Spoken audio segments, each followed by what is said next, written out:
I'm sorry, but I'm gonna have to ask you to leave. Excuse me?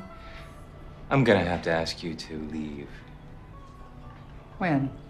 When are you gonna have to ask us? I'm gonna have to ask you to leave now. Oh, you are asking us. Yes, you're disturbing the customers. I'm a customer. I mean, do you know what a customer is? I know what a customer is. Well, a customer is someone who pays for your services, so I am a customer. I mean, what other customers are we disturbing? Oh, them! Ozzie and Harriet? Yes, you are disturbing them. No, we're disturbing you, isn't that right? Yes, you are also disturbing me. Hi, everybody. I'm Peter Travers, and welcome to Popcorn, where we tell you what's happening at the movies. And there's a movie now starring Lily Tomlin, and it's called Grandma, but I don't think you should take that grandma word in kind of the sweet little grandma, because that's not who she is. So instead of my telling you all about it, let me introduce the legend herself. Okay. Here you are. Do you feel legendary today, Lily? No, but now that you've said it, I do. You I'm have to bursting with legendary essence. Have that come forth. Yeah. Look at this, what's going on for you. You and Jane Fonda are doing Grace and Frankie on Netflix, Emmy nomination. Right. But the buzz on Grandma is Oscar nomination. Really? Yeah, I'll start it. Okay, You from know, your come lips. on, it's going to happen. All right. And the first nomination you had was Nashville. With Robert Altman. I wish Bob were here to see that. I wish he could see it too. But tell us who Grandma is, who you're playing. Well, Grandma is a poet who's also a lesbian, who had some notoriety as a writer for a while during the 70s, a little into the 80s. Then the face of feminism seemed to recede, and she was an academic too. She had to make a living, and she's sort of irascible. Well, we could say a little, though, about her granddaughter. Oh, yeah, teenage her granddaughter. Who's pregnant and needs Grandma to help her get the abortion. Right. And you go on the road with her, looking for this $600. What? Well, she's had a lot of expenditures that sapped up her ready cash. She's expecting a check for a lecture she did, just to be there in a few days. I mean, she keeps her head above water. She's not indigent or anything. She does have employment, and she does earn a living. She owns the house she lives in. I'm looking at you and I see dozens of characters, you know.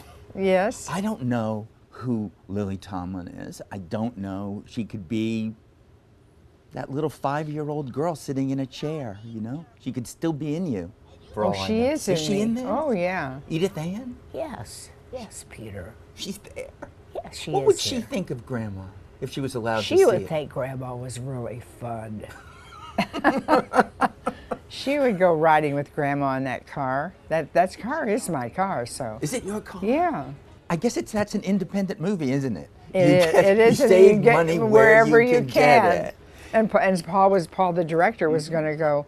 He said, "I'm going to go look at a car today," and I said, I said, "I've got an old car." So we went over and looked at it, and he thought it was just dandy, and I didn't charge him at all. She tells it like it is. Yeah. Is this you? Is this you and your daily No, I'm a life? little bit nicer. A little bit nicer. Yeah, I mean, You haven't ever sometimes I attacked tell it anyone? like it is, but on my own behalf, I do. I don't necessarily. Standing up for yourself. Yeah. I might not tell it exactly like it is on behalf of someone else. I might intercede and try to change the outcome, but I would be doing it in a diplomatic way, hopefully. Well, you have that famous thing on YouTube of you and David O. Russell.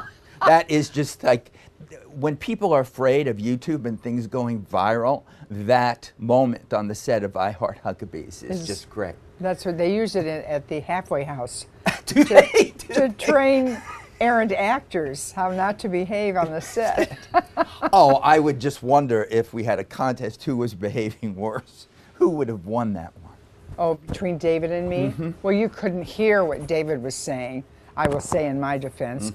In the car scene, when I was in the car, I was mic'd, and you could hear every word I said. He was running around the outside of the car, making rude gestures and saying rude words, and you couldn't hear a darn word he said, and I always resented that. Well, that's bad, but we also have the office scene that we can look at where it all Where I happens. was- Now, are you going to tell the world, does this happen on a movie set on a regular basis, and this was No, just it happened cheap, twice. Twice to you. We were high-strung, both of us. My mother used to say I was high-strung, and we were a little high-strung. I was also doing the search down at the Amundsen every day. I'd have to leave work at 5 and get my hair all done and drive to be working on my hair and be driven to the set to the theater. So I was spread a little thin. That's my defense. That's my story. Have you two made up? We always make up. You always make up. He's a very volatile, creative guy, and I really love him. And I had friends say, well, will you work with him again? I said, in a heartbeat, just because everything he does is different and stellar. It's quite wonderful. But your whole life, you've been a part of controversies and things that you don't really engage in. You know, in the beginning, when everybody thought you were gay, but nobody ever said so. No, they didn't. They sort of hung back. I think it was out of deep, deep personal respect. That was it. They were protecting me. But you've had the most gradual coming out in terms of the public. I got famous in 1969. Yeah, you couldn't The do that last then. day of 1969. That's laughing, isn't it? Yeah. Yeah. Is it the last day? Well, I aired on the 29th of December, so Okay. with New Year's coming and everything, you have to lop off a couple of days. That's kind of great because you got married. You and Jane Wagner got married on New Year's Eve. We did in 13. Yeah, so it's going to be 2 years now. But you've been together for so long. Yeah, And what's the secret of a long-lasting relationship in the world that you live? probably humor. Humor is it. It's a big part of it. I'm switching just a minute from Grandma to Grace and Frankie because it's kind of a great show to me about relationships and about you and Jane being married to these two guys played by Martin Sheen and Sam Waterston who leave the both of you for each other. Yes. This looks like you guys are having the most fun, you and Jane, on this show. Oh, we are. Is there a reason why you are attracted to a show like that? Well, of course, there's a reason because they wanted me. I was hired. That was the reason. Yeah. Okay, you're And easy then then. Back to secondary- Nashville. I'm easy. But I'm easy. secondarily, I've always wanted it was to sing about that to you, Lily. about Nashville. Yeah. Going to no, that's going to Kansas City. It is. Wait. But Nashville is Keith Carradine singing I'm Easy. Oh, right. I'm And it's easy. Yeah. See, you have to see that movie one day. I think you'll really like it. You have a scene in that where At Keith the Carradine exit. is singing to 4 different women, Right. including you, and every one of you thinks I don't. it's you. Do I think it? Well, you did this. I'm kind of deeply immersed in. First, Oh, you do this. Yeah. I think that's like sealed the Oscar nomination. I don't even know what I did. I bet it was really spellbinding. Take your hand and pull you down. Oh. That was it. 'Cause I'm easy. That was it. Oh God. Look That was at a that. hip song. That movie, and Altman, you worked with a handful of times, but I remember that one and Shortcuts and Prairie Home Companion Yeah. the most, with you and Meryl Streep giving everybody a hard time, but doing it with love. Yeah. Yeah. Did I? What was Altman, Altman. like? Oh my God, Altman. He was just so human. You just loved him. You know, and when we were making Nashville, you know, we'd see dailies every night. It was like a party every night, and he would just get smashed. He would be stoned, and Stoned always. when he first was doing it, I thought, oh God, he'll never make it to the set in the morning, and he'd be there at 5 a.m. swinging on the crane. You know. And he kind of just let you all sort of do what you wanted to do, and Yeah. then shaped it Yeah. into something. He was a masterful caster, and then he could make do with what he could get. He was wonderful. I mean, he was just, I called him the benign patriarch. He was Yeah. like, he'd have, you know, barbecues out at his house in Nashville, like on Sundays, and he liked nothing better than to be up there like cooking some ribs or something on the open flame. Mm-hmm. And Catherine, of course, his wife, is so wonderful. I was very, very happy to be a part of that family, whatever part I was. When you look at your career as in movies, we'll take away from what you do on stage, what you did on TV, what are like the 4 or 5 movies that meant something to you personally the most? Well, Altman's movies, I mean, just working with Altman was always kind of a pleasure and a gift. So it could be that it's Nashville Shortcuts Prairie Home Companion. Yeah. Yeah. And then but I loved All of Me. I Steve loved Martin. that movie with Steve Yeah. Martin and Carl Reiner. And I like 9 to 5 because I became friends with Jane and Dolly. Well, everybody liked 9 to 5. And then it was such a huge hit. Yeah.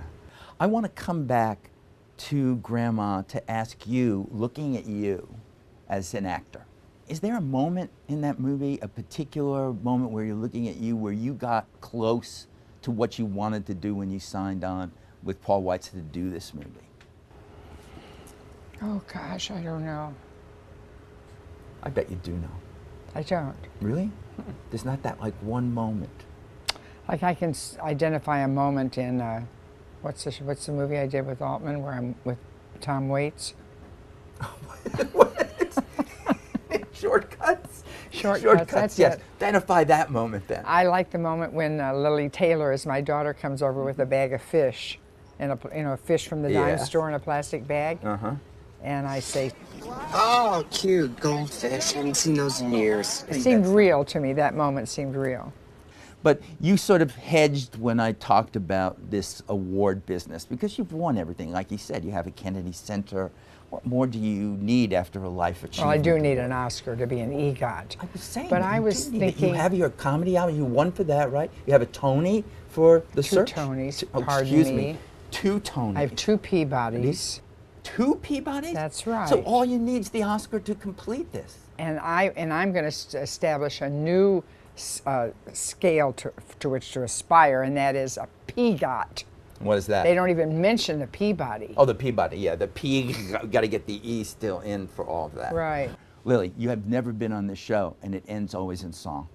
Okay. It always does. It could be anything that's in your head. Just a little bit of something. Okay. I get along without you very well. Of course I do. You bought me violets. Can I sing 2 Oh, songs? you You're going to can. pay for both of Yeah, these? we will.